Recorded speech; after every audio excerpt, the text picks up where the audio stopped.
BPSC TRE 2.0 के वैकेंसियों का ऐलान प्रेस कॉन्फ्रेंस के माध्यम से आयोग के चेयरमैन ने आज किया। लेकिन क्या कुछ ये जो वैकेंसियां दी गई है, इतने सारे वैकेंसियों की बात की जा रही थी, इतने कम वैकेंसी दिए गए हैं। देखिए अभी हमारे साथ गुरु रहमान सर मौजूद हैं, सर से जानेंगे क्या कुछ वैकेंसियों पर सर की राय। सर इतने वैकेंसी की बात की जा रही थी, सर इतने कम, आधे से भी कम पर ला कर रख दिया सर। देखिए, मैं इसमें स्पष्ट बोलूंगा, मैं किसी से डरता नहीं हूँ। माननीय मुख्यमंत्री और माननीय उप मुख्यमंत्री दोनों निश्चित रूप से अपने कार्य में पूरी तरह सफल हुए हैं।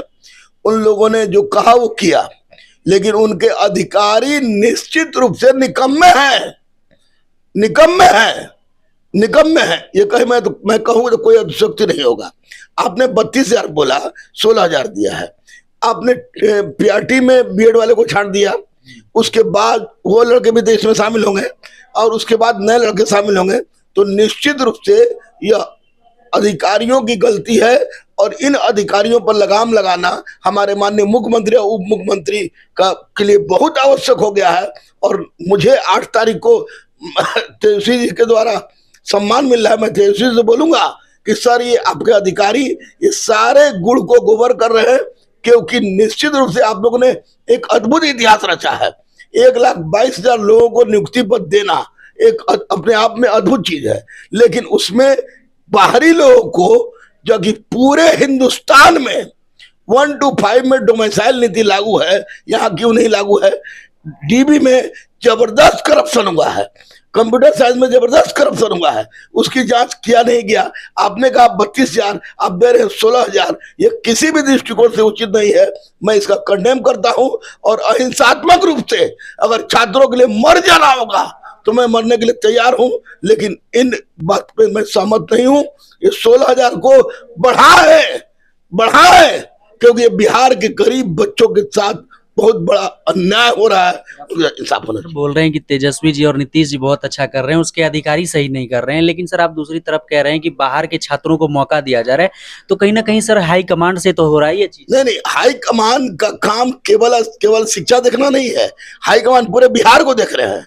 वैसी परिस्थिति में अधिकारी लोग उनको जो बोलेंगे वही मानते हैं। तो मैं कह रहा हूं माननीय मुख्यमंत्री जी से, माननीय उप मुख्यमंत्री से, माननीय उप मुख्यमंत्री जी को मैंने गोदी खिलाया है। मुख्यमंत्री जी को सर अगर प्रधानमंत्री जी बनना नहीं होता तो सर थोड़ी ना बाहर के छात्रों को, अगर माननीय मुख्यमंत्री प्रधानमंत्री बन जाते हैं तो बिहार के लिए गर्व की विषय है कि बिहार का कोई पहला व्यक्ति प्रधानमंत्री बनेगा। लेकिन मैं कह रहा हूं हुजूर, माननीय मुख्यमंत्री सर, माननीय उप मुख्यमंत्री सर, आप कहिएगा तो मैं 24 घंटा आपके पैर के पास पड़ा रहूंगा। लेकिन कम से कम बिहार के उन गरीब बच्चों को जिनको कोई भी सहारा नहीं है, उनको आप नौकरी दीजिए। नियोजित शिक्षक को आप राजकर्मी का दर्जा दीजिए, लेकिन इस रिजल्ट से अलग कीजिए। और 28,815 जो सीट जो है, उस 28,815 जो सीट में नए वैसे बच्चों को नियुक्त कीजिए जो निश्चित रूप से बेरोजगार हैं। दूसरी बात, सबसे बड़ी बात कि आपने 32,000 बोला, 16,000 दिया, ये गलत है। आपको किसी हालत में 32,000 देना होगा।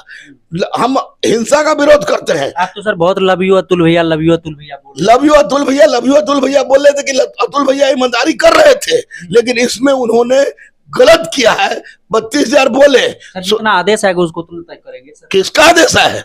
ये शिक्षा विभाग का आदेश है, ये अतुल प्रसाद जी का आदेश है। और वैसी परिस्थिति में मुख्यमंत्री उप मुख्यमंत्री को मैं दोषी नहीं मानता, क्योंकि इन लोगों ने जो कहा है उन लोगों ने किया है। तो इस निश्चित रूप से अतुल प्रसाद जी आज गलत है, गलत है, गलत है। उनको 32,000 सीट देना होगा, कम से कम 32,000 सीट देना होगा। दूसरी बात कि डीबी में गलत हुआ है, उसको सुधारें। आपको कंप्यूटर साइड में गलत हुआ है, उसको सुधारें। और मैं नियोजित शिक्षा का विरोध नहीं कर रहा हूं। उनको, वो तो ऑलरेडी 15 साल से बिहार को संभाल रहे हैं, तो उनको आप राजकर्मी का दर्जा दीजिए, लेकिन उनके जगह पर उन बच्चों को भर्ती कीजिए जो विश्व से बेरोजगार है। तो निश्चित रूप से अतुल भैया को मैं आज भी अतुल भैया कहूंगा, सैल्यूट मारूंगा। मैं कल भी कहता था, जब वो डीएम थे तब भी कहता था, आज भी कह रहा हूं। लेकिन इस मामले में अतुल भैया पिछड़ गए। सीटेट अपियरिंग वालों को भी सर मौका नहीं मिल रहा है। पिछले बार जब मौका दे दिया गया तो सीटेट, बीएड, स्टेट अपियरिंग वाले को इनको मौका देना होगा, नहीं तो जतिन दास 64 दिन के भूख हड़ताल पर मरा था। गुरु रहमान भी 64 दिन के भूख हड़ताल पर जान दे देगा। आपके अतुल भैया बोल रहे हैं झोल हो जाता है ऐसे। क्या झोल होता है? क्या झोल होता है? यूपी के लड़कों को नौकरी देने में झोल होता है? झोल नहीं होता है। हर राज्य में आपको डोमिसाइल नीति लागू है, बिहार में क्यों नहीं लागू है? हमारे अतुल भैया से मैं कह रहा हूं कि आप सीटेट वाले को, स्टेट वाले को, बीएड वाले को, उन सारे पेयरिंग वाले को मौका दीजिए, क्योंकि ये बिहार के बच्चों के लिए बहुत बड़ा हित होगा। मैं कल भी सैल्यूट करता था, फिर से सैल्यूट करूंगा, लेकिन जहां गलत करेंगे वहां आवाज उठाने से डरूंगा नहीं, क्योंकि बजरंग बली को छोड़ के गुरु रहमान किसी से नहीं डरता है।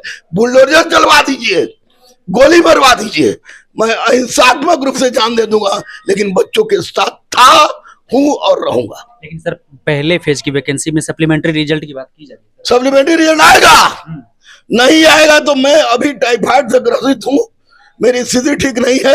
मैं बैठूंगा बच्चों के साथ आमरण अनशन पर, और आमरण अनशन पर उस समय तक बैठूंगा जब तक बच्चों का के लिए कल्याण में कोई कदम नहीं उठता है। बहुत धन्यवाद सर आपका। Thank you, thank you, thank you. देखिए अब हमारे साथ गुरु रहमान सर थे, जिन्होंने बताया कि क्या कुछ बीपीएससी टीआरई 2 की वैकेंसी पर सर का ओपिनियन है और वो क्या सुधार चाह रहे हैं। बाकी आप क्या सुधार चाह रहे हैं बीपीएससी टीआरई 2.0 की वैकेंसी में, कमेंट बॉक्स में अपनी उपस्थिति दर्ज करके जरूर लिखिएगा। मिलेंगे आपसे एक और हेल्पफुल सेशन में। जय हिंद।